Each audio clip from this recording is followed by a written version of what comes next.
telenovela PH, love, romance, fantasy, kwentong aabot sa puso at imahinasyon. Lucas and Althea Stories, Anino sa Liwanag, isang pag-ibig na isinilang sa gitna ng dilim. Episode 41. Ang daan na walang balikan. Huminto si Lucas sa loob ng makitid na pasilyo. Madilim, basa ang sahig, may tumutulong tubig mula sa kisame. Hingal siya, masakit ang tagiliran niya. Ramdam niya ang hapdi ng sugat na nakuha niya sa huling bitag. Pinisil niya ang gilid ng damit para pigilan ang dugo. Hindi pwedeng mag-iwan ng bakas. Tahimik, masyadong tahimik. Sanay si Lucas sa ingay ng paghabol, yapak, sigaw, tunog ng armas. Pero ngayon, parang sinadya ang katahimikan. Mas delikado ang katahimikan. Dahan-dahan siyang sumandal sa pader. Kinaykit ang mata sandali, pinakalma ang paghinga. Kailangan niyang bumalik sa tamang ritmo. Hindi pwedeng magpadala sa pagod. Hindi pwedeng magkamali. Sa di kalayuan, may mahinang tunog. Parang metal na bahagyang gumalaw. Napamulagat si Lucas. May gumagalaw. Hindi ito basta bantay. Hindi ito random na galaw. May nag-aayos ng bitag. Lumipat siya ng pwesto, damaykit sa anino ng haligi. Dahan-dahan, sinilip ang pasilyong tinahak niya kanina. Wala, pero ramdam niya, may mga matang nakabantay. Pinapabagal nila ako, bulong niya sa sarili. Hindi para hulihin, kundi para paglaruan. Huminga siya ng malalim at tumingin sa dalawang direksyon ng pasilyo. Parehong madilim, parehong delikado, pero isa lang ang tama. At sa di kalayuan, sa kabilang panig ng mga pader na hindi niya makita. May pakiramdam siyang mas malapit siya kay Althea kaysa kanina. Tahimik ang silid ng mga monitor. Sunod-sunod ang mga screen, mga pasilyo, pinto, galaw ng mga bantay. Nakatayo si Severo sa gitna. Hindi siya nagmamadali, hindi rin siya nagagalit. Sa isang screen, nakita niya ang anyo ni Lucas, bahagyang yuko, hawak ang tagiliran. May dugo sa gilid ng damit. Hindi malala, pero sapat para pabagalin ang galaw. Bahagyang kumunat ang noo ni Severo. Mas mabilis siya kaysa inaasahan, bulong niya. Hindi takot ang tono niya. Hindi rin paghanga. Isang simpleng obserbasyon. Lumapit ang isa sa mga tauhan. Sir, papalapitan na po ba namin ang inner guards? Umiling si Severo. Dahan-dahan. Hindi pa. Lumipat ang tingin niya sa ibang screen, isang pasilyong may mga nakahandang mekanismo. Mga pintong kayang magsara sa isang iglap. Mga bahagi ng sahig na maaaring gumalaw. Isara ninyo ang outer ring, utos niya. Pero iwan ang 200 na mukhang bukas. Nagkatinginan ang mga tauhan. Kane, tanong ng isa. Tumango si Severo. Kapag masyadong tuwid ang daan, nagdududa ang taong sanay sa bitag, sabi niya. Bigyan ninyo siya ng pag-asang mukhang makatotohanan. Lumipat ang mga icon sa monitor. Unti-unting nagbago ang layout ng pasilyo. May mga ilaw na bahagyang bumukas, parang nag-aanyaya. Sandaling tumigil ang tingin ni Severo sa mukha ni Lucas sa screen. Hindi kita hahabulin, bulong niya. Hayaan kitang lumapit sa maling sagot. Sa isa pang monitor, may bahagyang galaw sa sektor kung saan ikinukulong si Althea. Tahimik na nagbuntong hininga si Severo. Mas mabilis ang puso mo kaysa paa mo, wika niya. At ang puso ang unang nagkakamali. Huminto si Lucas sa bungad ng pasilyo. May ilaw, mahina lang pero sapat para makita ang daan. Masyadong maayos ang itsura ng sahig. Walang tumutulong tubig, walang sirang ilaw. Walang tunog ng gumagalaw na mekanismo. Masyadong tahimik, bulong niya. Sa mga dinaanan niyang pasilyo kanina, laging may palatandaan ng panganib, kalansing ng bakal, bahagyang galaw ng sahig, anino sa kisame. Pero dito, parang nilinis ang lahat. Parang sadyang inihanda. Dahan-dahan siyang lumapit. Hindi niya tinapakan ang gitna ng sahig.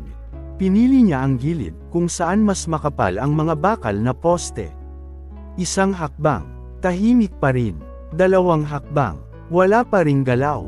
Ngunit may naramdaman siya, hindi tunog, kundi presensya. Parang may nakatingin. Parang may naghihintay sa maling galaw niya. Tumingin siya sa kanan, may makipot na siwang sa pader.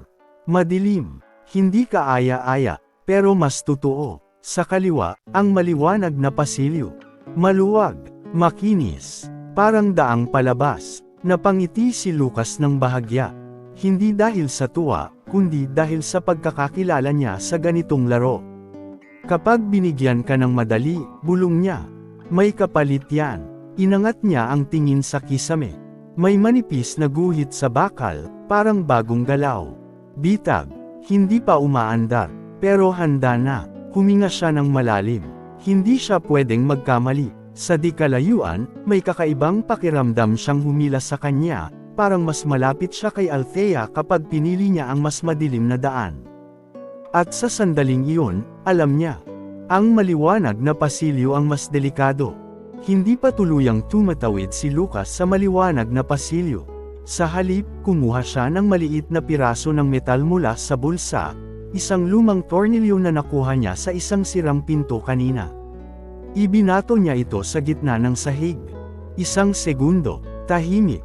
2 segundo, biglang may yumalulong na tunog mula sa ilalim. Sumara ang 2 bahagi ng sahig sa mismong tinamaan ng tornilyo, parang bibig na kumagat sa hangin. Mula sa kisame, may bumulusok na manipis na bakal na karayom, sabay-sabay, mabilis, halos hindi makita. Tumilapon ang tornilyo, napaatras si Lucas. Kung tinapakan niya ang gitna ng pasilyo, doon tatama ang bitag. Mabilis niyang sinuri ang paligid. Sa dingding, may bahagyang usok, senyales na activated na ang mekanismo. Unti-unting bumalik sa ayos ang sahig, parang walang nangyari. Parang inaanyayahan ulit. Talino, bulong ni Lucas. Pero huli na kayo. Hindi na siya nagdalawang isip. Lumihis siya sa masikip na siwang sa kanan, madilim, mas delikado sa unang tingin, pero mas totoo ang panganib. Mas kayang basahin. Habang pumapasok siya sa masikip na daan, may marahang kaluskos sa likuran niya. Hindi lang bitag ang gumagalaw. May mga bantay na papalapit. Nagbago ang isang screen sa silid ng mga monitor. Isang maikling flash ng paggalaw. Ang bitag sa maliwanag na pasilyo ay na-trigger. Hindi napangiti si Severo. Hindi rin siya nanas. Bahagya lang siyang napatingin. Sa monitor, nakita niyang hindi pumasok si Lucas sa gitna ng pasilyo. Umiwas ito, dumaan sa masikip na siwang, ang daang hindi inihanda bilang pain. Magaling, wika ni Severo, mahina. Lumapit ang isa sa mga tauhan. Sir, ipapasok na po ba namin ang second layer? Saglit na tumahimik si Severo. Tumingin siya sa ibang screen, ang sektor na mas malapit sa kinaroroonan ni Althea. Hindi pa, sagot niya. Kung ibabato mo agad ang pinakamabigat na bitag, mas bibilas ang isip niya. Ilang utos ang ibinulong niya sa earpiece. Ilipat ang 3 bantay sa Corridor D. Isara ang 2 lumang pinto sa likod niya. Iwan ang 100 na mukhang ligtas. Kane ulit, tanong ng tauhan. Tumango si Severo. Hindi lahat ng pain ay para mahuli, wika niya. May pain para sukatin kung gaano kalayo ang kayang isugal ng tao.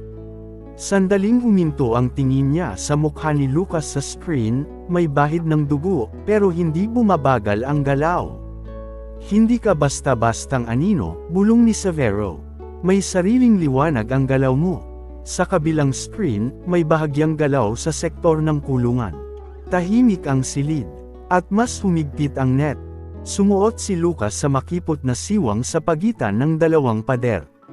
Sa unang hakbang, tahimik. Sa ikalawa, malamig ang hangin, masyadong malamig para sa isang abandonadong pasilyo.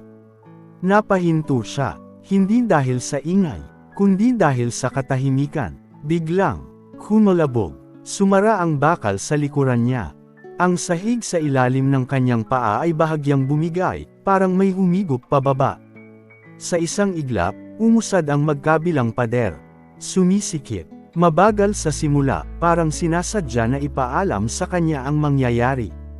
Tapos, biglang bumilis. Napaatras si Lucas, kumapit sa gilid ng pader. Ramdam niya ang gaspang ng bakal sa palad, ang init ng metal na parang may dumadaloy na kuryente. Isang hakbang pa, at maipit ang dibdib niya. Huminga siya ng malalim. Hindi siya pwedeng magpanik. Sumubsob siya pababa, dumulas sa sahig na unti-unting lumulubog. Tumama ang balikat niya sa gilid ng pader, may narinig siyang mahinang crack sa loob ng katawan niya. Saglit siyang napatigil sa sakit. Muntik na. Ang mga pader ay nagdikit sa harap niya, isang dangkal na lang ang pagitan. Kung nahuli siya ng isang segundo, wala na siyang daan palabas. Nakahandusay siya sa makipot na espasyo sa ibaba, hinihingal. Damyugo ang palad niya, nanginginig ang kaliwang braso. Hindi ito daan, bulong niya sa sarili. Isa itong libingan. Sa itaas, narinig niya ang mabibigat na yabag, mga bantay na papalapit sa maling pintong iniwan sa likod niya. Napapikit si Lucas sandali, hindi dahil sa pagod, kundi dahil sa bigat ng katotohanan. Kung ito pa lang ang unang bitag, hindi na siya lalabas dito ng buo. Tahimik ang silid, hindi ang katahimikang payapa, kundi yung katahimikang parang may hinihintay na mangyari. Nakaupo si Althea sa gilid ng malamig na kama, yakap ang sarili. Ang ilaw sa kisame ay bahagyang kumikislap, para bang napapagod na ring magbigay liwanag sa dilim. Huminga siya ng malalim. Sa bawat segundo, mas bumibigat ang pakiramdam sa dibdib niya. Parang may mali, parang may nawawala. Biglang, crack, napatingala siya. May narinig siyang tunog sa pader sa kanan, parang bakal na nagkikiskisan. Mabagal sa una, tapos biglang huminto. Napayakap siya sa sarili. Lucas. Bulong niya, halos hindi marinig. Hindi niya alam kung bakit ang pangalan ni Lucas ang unang pumasok sa isip niya. Hindi naman niya alam kung nasaan ito. Wala siyang nakikitang anino. Wala ring boses. Pero may kung anong kumurot sa dibdib niya. Parang may taong nasasaktan sa malapit. Tumayo siya at lumapit sa pader. Idinikit ang palad sa malamig na bakal. Thud. Isa pang tunog, mas malakas, mas malinaw. Parang may bumagsak sa kabilang panig. Napaatras si Althea, kinagat ang labi para pigilan ang panginginig. May tao ba riyan? Mahina niyang tanong sa dilim. Walang sagot. Tanging ang tibok ng puso niya ang naririnig niya ngayon, mabilis, magulo, puno ng takot na hindi niya maipaliwanag. At sa sandaling iyon, kahit hindi niya alam kung bakit, naramdaman niyang may isang taong nakikipaglaban sa dilim para sa kanya. Masikip ang pasilyo. Malamig ang bakal sa likod ni Lucas habang pilit siyang humihinga. Dumudulas ang dugo mula sa hiwa sa tagiliran niya, tumutulo sa sahig at mabilis na hinihigop ng dilim.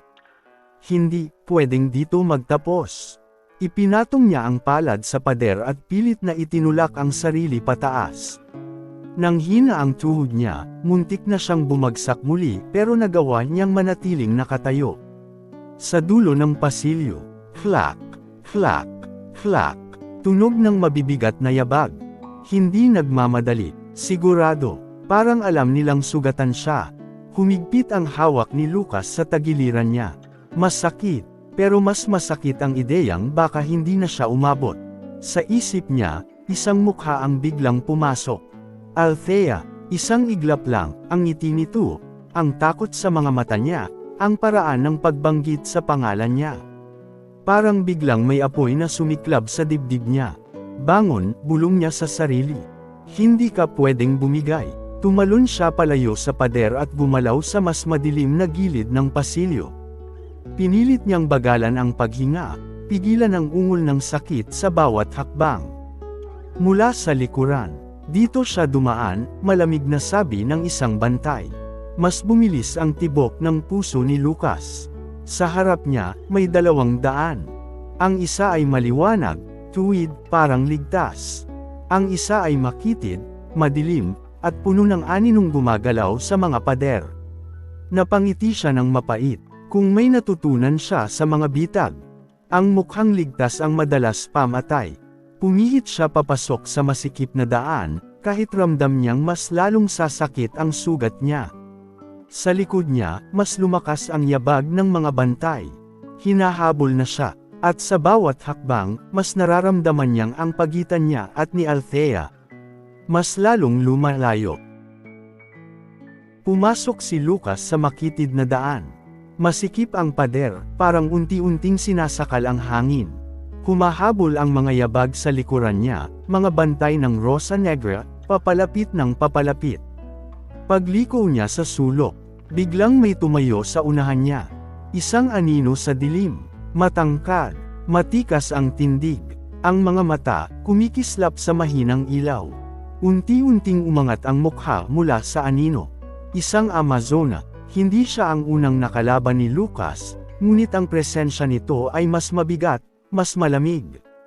Hindi nagmamadali ang babae, parang matagal na siyang naghihintay sa sandaling ito. Tumigil si Lucas. Sa likod niya, naririnig niya ang paglapit ng mga bantay. Sa harap niya, ang babaeng kayang tumapos sa kanya kahit mag-isa. Ngumiti ng bahagya ang Amazona. Dito pala ang takbo ng anino, malamig na wika nito. Dahan-dahan nitong hinugot ang sandata sa likod, kumislap ang talam sa dilim. Napalunok si Lucas. Sugatan siya. Pagod. Walang daan pabalik. Isang hakbang pa. At mawawala na ang tanging pagitan niya at ng kamatayan. Kung nagustuhan ninyo ang episode 41, huwag kalimutang mag-like, share and subscribe sa channel natin, at pindutin ang notification bell para sa susunod pang mga episode, sa Lucas and Althea Stories, Anino sa Liwanag.